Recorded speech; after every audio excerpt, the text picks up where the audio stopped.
Hello बच्चों, class 8 chapter 1 इसमें मैं उदाहरण सहित आज आपको पढ़ाने जा रहा हूँ।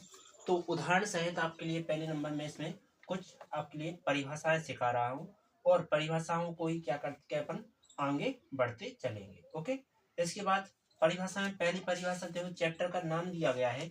चैप्टर का नाम क्या है? पहली बात, चैप्टर क्या है? चैप्टर है क्लास 8, जिसमें अपन क्या पढ़ रहे हैं? अपन पढ़ रहे हैं, एक मिनट को ना, अपन देखो मैथ पढ़ रहे हैं। ठीक है, ठीक, मैथ पढ़ रहे हैं। इसमें आपको क्या पढ़ाना है? पहले नंबर मेरा लक्ष्य आपके लिए पढ़ाने का, पहले इसमें परिभाषाएं क्या है। तो परिभाषा पहले बताते हूँ, परिमेय संख्या। परिमेय संख्या, ठीक। तो परिमेय संख्या क्या कहती है? देखो, परिमेय संख्या को अपन किसी प्राकृतिक संख्या या पूर्ण संख्या जो कोई भी ले लो, और उन संख्याओं के लिए क्या किया जाए? पहले नंबर आपके लिए परिमेय समझना है। तो परिमेय समझने के लिए आपको पूर्णांक संख्या एवं पूर्ण संख्या समझनी पड़ेगी। तो मैं दूसरी हेडिंग डालता हूं, कौन सी? पूर्ण संख्या। पूर्ण संख्या, ठीक। तो पूर्ण संख्या क्या कहलाती है, समझो। इसमें कह रहा है कि यदि एक बार पुनः संक्षेप में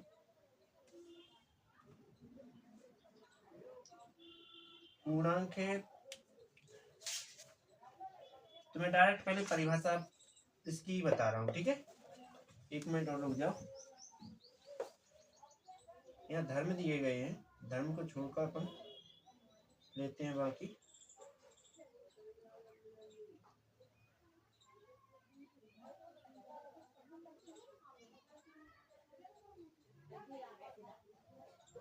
पूर्णांक संख्या की देखो डेफिनेशन लिखी हुई है।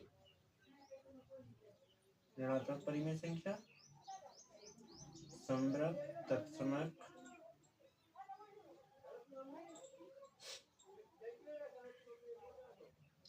एक मिनट रुको, मैं वही बताता हूं कि अपन को क्या करना, पूर्णांक की लिखना है कि छोड़ देना है। ठीक,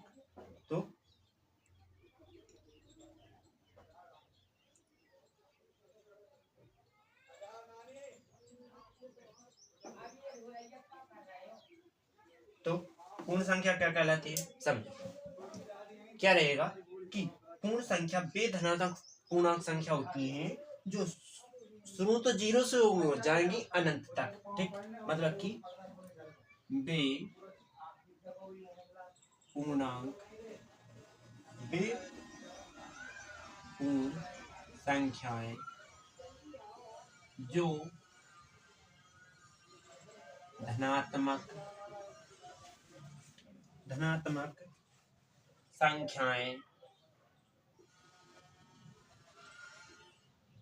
होती हैं, लेकिन क्या होती हैं? लेकिन शून्य मतलब 0,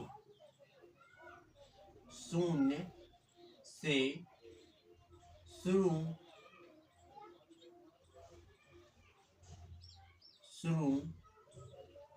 होती हैं और अनंत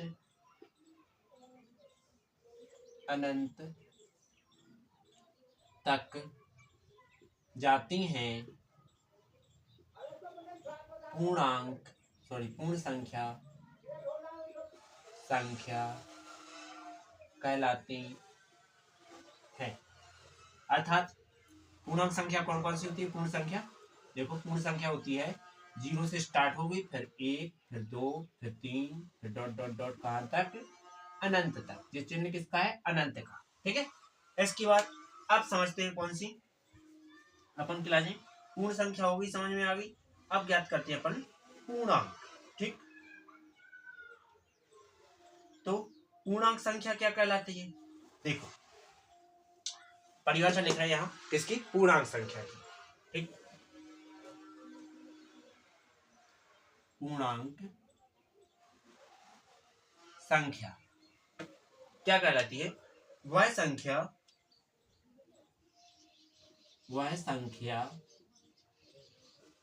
जिसमें क्या होता है? शून्य सहित, मतलब शून्य भी होना चाहिए, शून्य सहित एवं ऋणात्मक और धनात्मक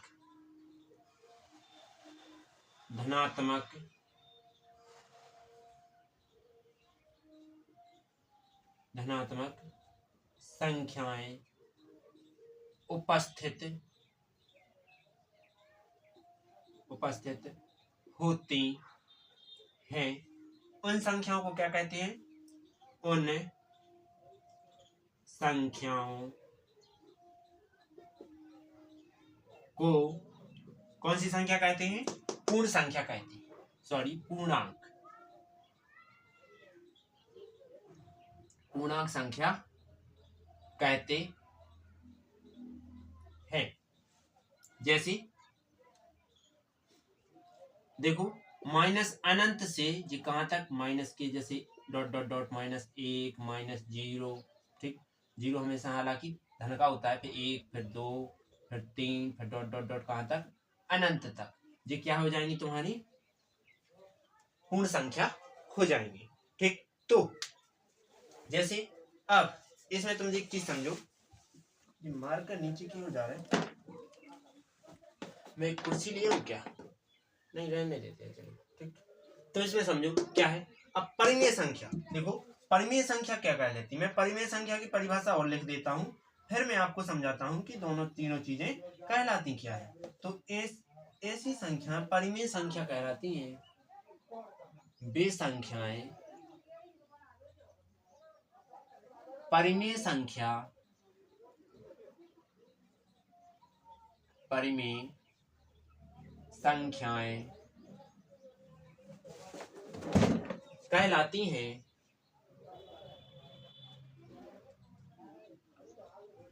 कहलाती हैं जिसे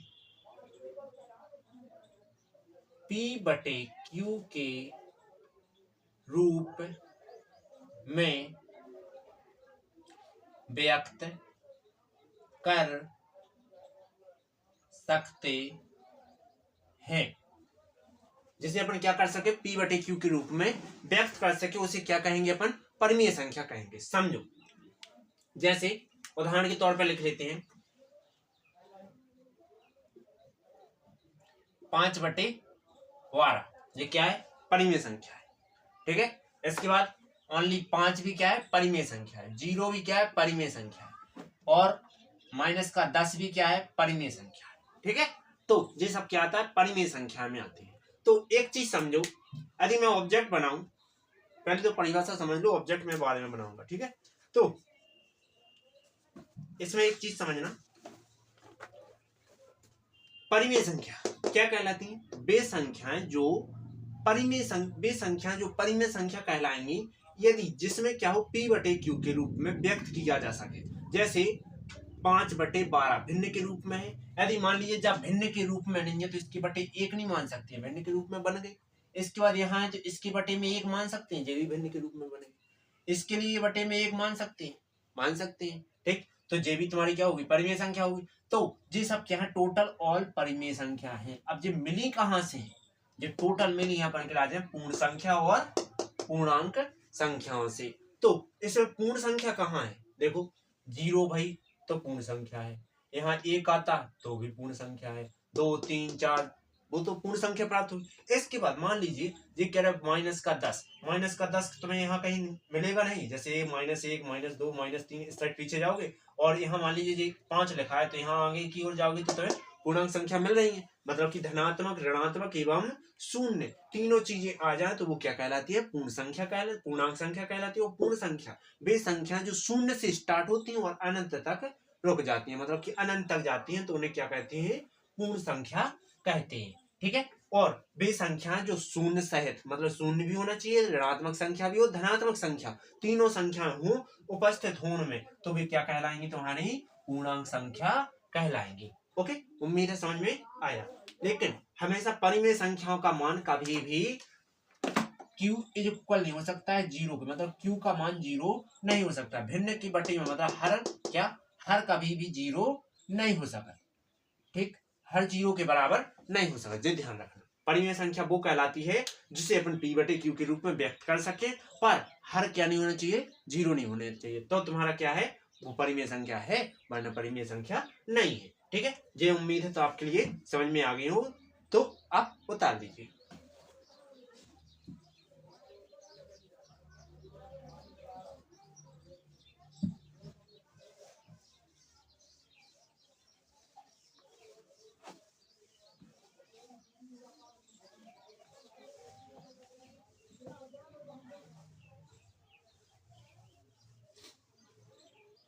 अब थोड़ा मैं वीडियो देख लूं, बन रही कि नहीं बन रही है।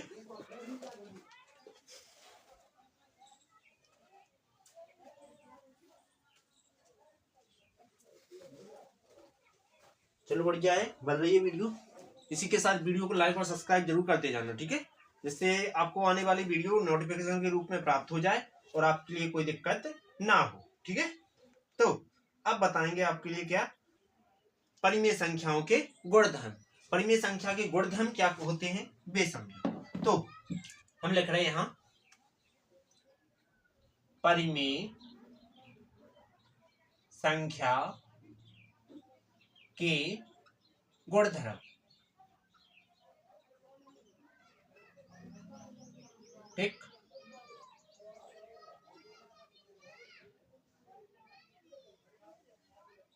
समझो।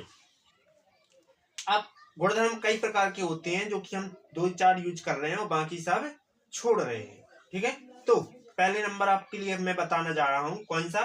समृद्ध। कौन सा गुणधर्म? समृद्ध गुणधर्म। ठीक, तो लिखेंगे समृद्ध गुणधर्म। समृद्ध गुणधर्म क्या कहता है? समझो।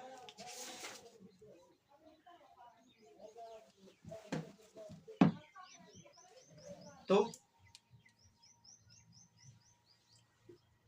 ऐसे गुणधर्म जिसमें क्या हो? जिसमें एक हो, एक हो, उसे समृद्ध गुणधर्म कहते हैं। ओके, जैसे समझो कि जैसे हम ले लेते हैं 5/6 गुणे 1 बराबर 1 गुणे 5/6 बराबर आ जाए कितने? 5/6 की। तो इसमें क्या है? एक कॉमन पॉइंट है, एक कॉमन पॉइंट है, तो वो क्या कहलाएगा? समृद्ध गुणधर्म ही कहलाएगा। ओके, नया समझ में? उम्मीद है समझ में आ गया होगा। ठीक, इसके बाद अगला लेते हैं, कौन सा? क्रम विमीय। क्रम विमीय गुणधर्म। क्रम विमीय गुणधर्म क्या कहता है? ऐसे गुणधर्म, ऐसे गुणधर्म जिसमें दो पदों का क्या किया जाए? दो पूर्ण संख्याओं या कौन सी? पूर्णांक संख्याओं का गुणनफल एवं गुणनफल या योगफल क्या हो, विपरीत हो, विपरीत हो, वो क्या कहलाते हैं, क्रमविमीय गुणधर्म कहलाते हैं। क्रम विमीय गुणधर्म कहलाते हैं। कैसे, समझो। जैसे मान लीजिए जी गुणधर्म दिया गया है, हमने लिखा कि 5 + 6 बराबर क्या आ जाए, 6 + 5 आ जाए, तो ये क्या है तुम्हारा क्रमविमीय गुणधर्म। इसके बाद 5 × 4 बराबर आ जाए 4 × 5, ये क्या है क्रमविमीय गुणधर्म। या 3 × 6 बराबर आ जाए 6 × 7, तो ये क्या है क्रमविमीय गुणधर्म नहीं है, क्योंकि यहाँ 3 है और यहाँ क्या आ गया, जी 6, अब क्या आना था, 3 आना था, जी 3, अब यहाँ माइनस लगा दो, यहाँ भी माइनस लगा दो, तो क्या है क्रमविमीय गुणधर्म। ओके, तो ये क्या है क्रमविमीय गुणधर्म कहलाएंगे। इसके बाद सदाचार पे चलते हैं। ठीक,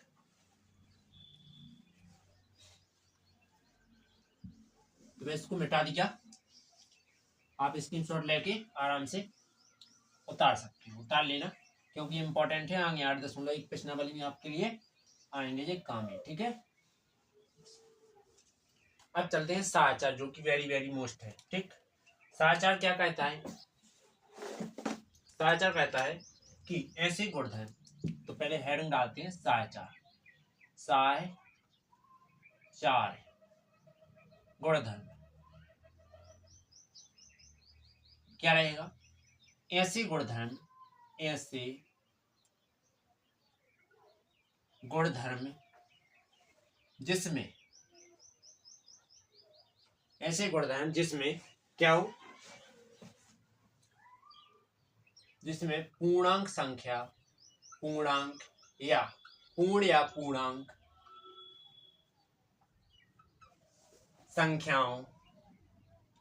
संख्याएं हों और वे इस प्रकार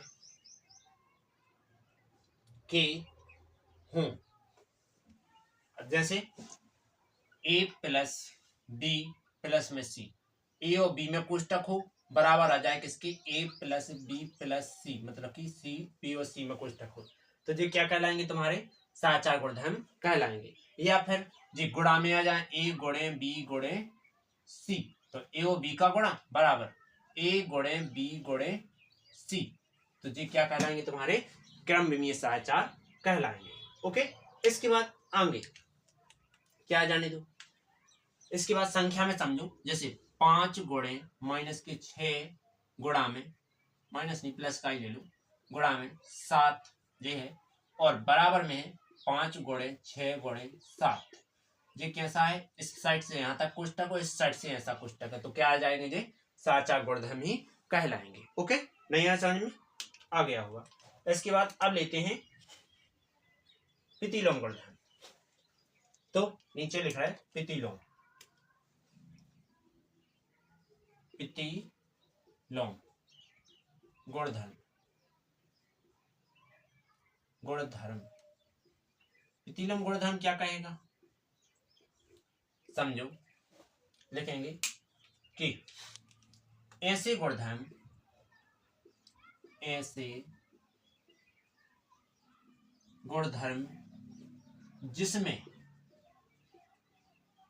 जिसमें योगफल एवं, योगफल हो, या कॉमा लगाते हैं, एवं सही नहीं रहेगा, कॉमा गुणनफल क्या हो, एक हो, उसे क्या कहते हैं, प्रतिलोम गुणनफल, गुणधर्म कहते हैं। अर्थात कह रहे हैं जी कि जैसे मान लीजिए कि 5/6 गुणा में 6/7 सॉरी 5, तो जैसे जे कट जाओ, जैसे जे कट जाए क्या आ जाएगा, 1 आ जाएगा। जैसे कि 1/2 प्लस 1/2 जोड़ो तो ने क्या बन जाने, 1 बन जाने, जो कि क्या है तुम्हारे प्रतिलोम गुणनधर्म में आते हैं। ठीक है, इसके पश्चात अब चलते हैं आगे, तो इसको मिटा देते हैं।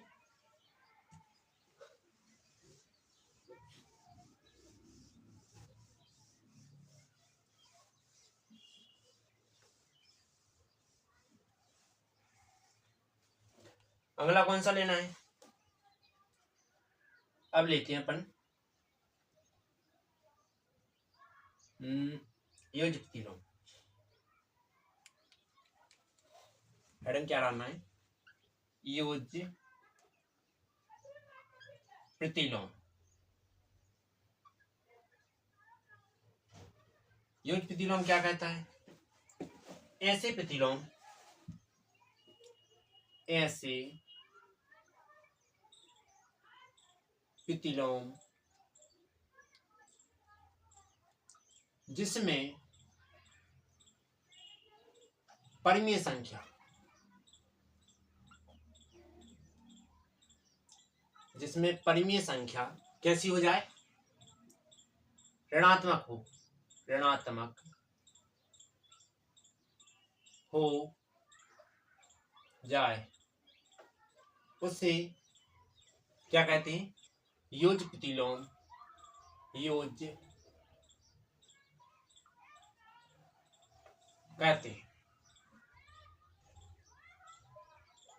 जैसे समझो कोई परिमेय संख्या है 5/6, जिसका इसका क्या करना है, योज्य प्रतिलोम करो। ठीक, क्या योज्य प्रतिलोम करना हो तो वो क्या आ जाएगा, जी -2 हो जाएगा, 5/6। नहीं है समझ में आ गया होगा।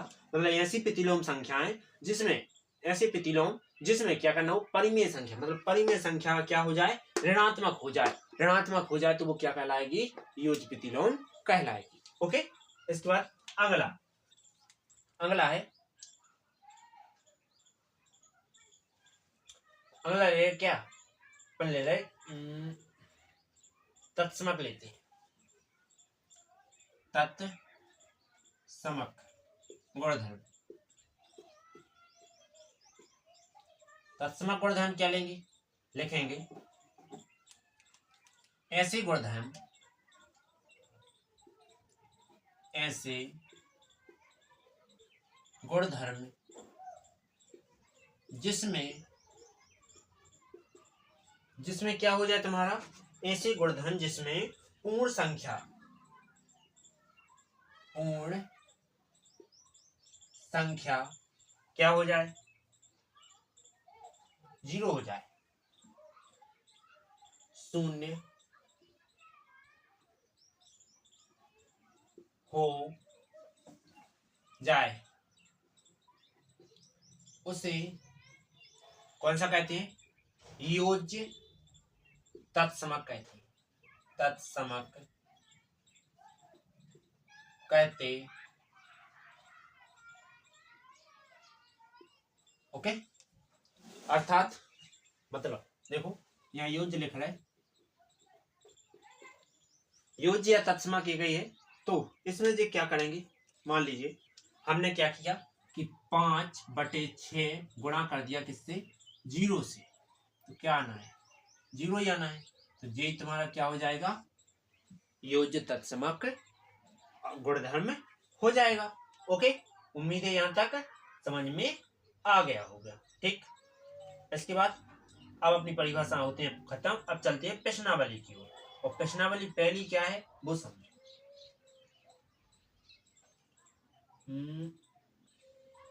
पहली प्रश्नावली, इसमें क्या लिखा हुआ है, पहले मैं इसको मिटा देता हूं।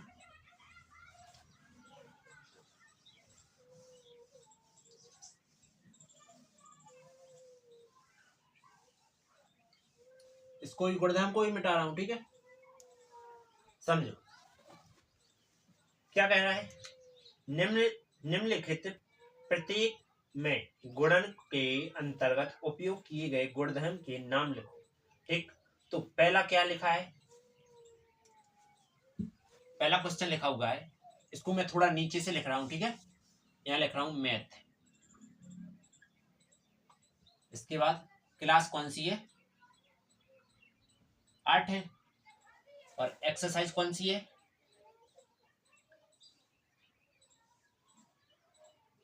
देखो एक्सरसाइज अपनी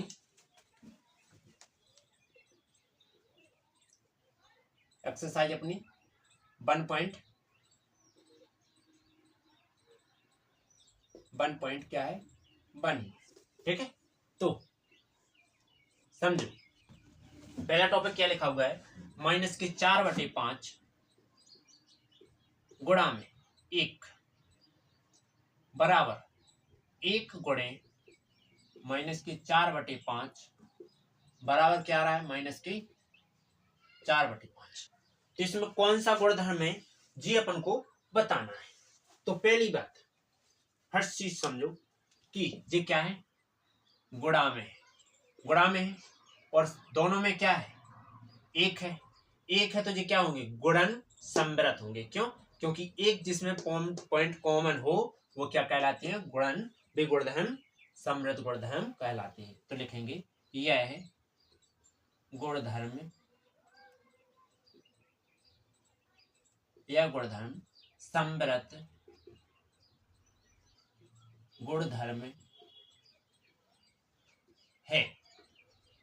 सेकंड पॉइंट, दूसरा नंबर टॉपिक क्या लिखा हुआ है कि -13/17 गुणा में -2/7 बराबर दिया गया है -2/7 गुणे -13/17। तो ये कौन सा प्रतिलोम या गुणधर्म लग रहा है वो बताना है।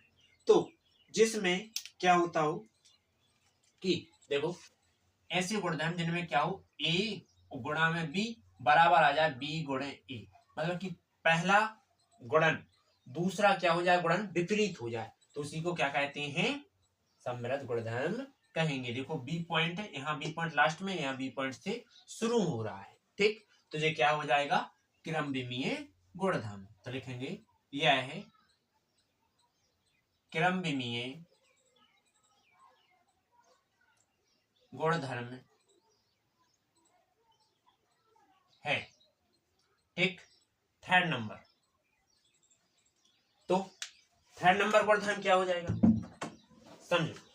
थर्ड नंबर लिखा हुआ है कि -19/29 गुणा में 29/19 माइनस के बराबर क्या है, 1 दिया गया है। तो तुम्हें पता है कि जे से जे कट जाने और जे से जे कट जाने, माइनस से माइनस कट जाने, 1 बराबर 1 आ जाने, जिसका गुणन क्या आवे, 1 आवे, वो क्या होता है, वो होता है तुम्हारा, देखो जो गुणा में है तो अपन लिखेंगे गुणात्मक प्रतिलोम। ठीक, हमने अभी परिभाषा बताई गुणात्मक प्रतिलोम की, ओनली प्रतिलोम की बताई थी, जिसका गुणन क्या है, 1 आए, तो उसको क्या कहते हैं, गुणात्मक प्रतिलोम कहते हैं। तो अपन यहाँ लिखेंगे यह है गुणात्मक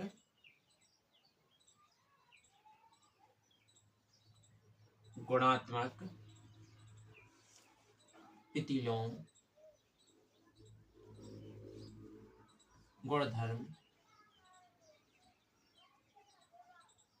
है। ओके, नहीं आया समझ में, उम्मीद है समझ में आ गए होंगे। अब वेरी इजी टॉपिक इसलिए समझ में आ गए होंगे। अब मैंने परिभाषा नहीं बताई होती तो नहीं आती, आपने परिभाषा लिखी होंगी तो आपको उनसे आप मैच कर सकते हो, जिससे आपके लिए टोटली समझ में आएंगी। और नहीं परिभाषाएं लिखी हैं तो इसमें मैं भी कुछ नहीं कर सकता हूँ और दूसरा टीचर भी कुछ नहीं कर सकता है। ठीक है, चलो समझो आपका दूसरे नंबर वाला,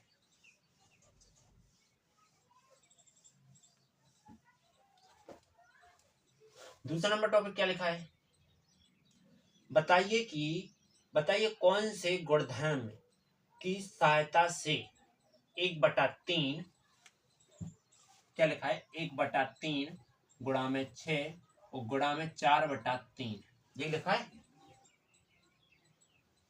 ठीक, और ये अपन बराबर में लेके चलो 1/6 गुणे 1/3 गुणा में 6 गुणा में 4/3, यहां लगा है कोष्टक। तो मैं क्या करूं, इसको पहले लिख लूं, इसको बाद में लिख दूं, तो कोई दिक्कत है नहीं है ना। तो पहले लिख रहा है 1/3 गुणा में 6 गुणा में 4/3 बराबर 1/3 गुणा में 6 गुणा में 4/3। तो ये कोष्टक लगा था अपना यहाँ, और ये वाला कोष्टक इन दोनों में है।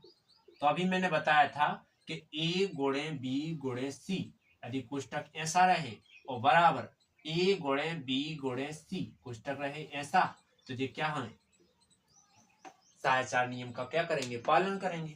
तो अपन लिखेंगे यह घनधर्म, लिखेंगे यह है गुणधर्म सहायचार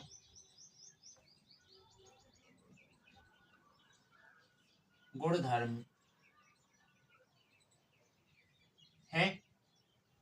ओके, नहीं आया समझ में? उम्मीद है समझ में आ गया होगा। समझ में आया तो वीडियो को लाइक और सब्सक्राइब करें, जिससे बेल आइकन भी प्रेस करें, जिससे आने वाली वीडियो आपके पास नोटिफिकेशन के रूप में प्राप्त हो जाए। ठीक है, और इसके ऑब्जेक्ट मैंने पिछली वीडियो में कर दिए थे, आप चाहो तो प्लेलिस्ट में जाकर देख सकते हो। तो इसलिए आप ऑब्जेक्ट क्या करोगे, पिछली वीडियो से देख लोगे। ठीक है, चलते हैं अगली वीडियो की ओर। 2.1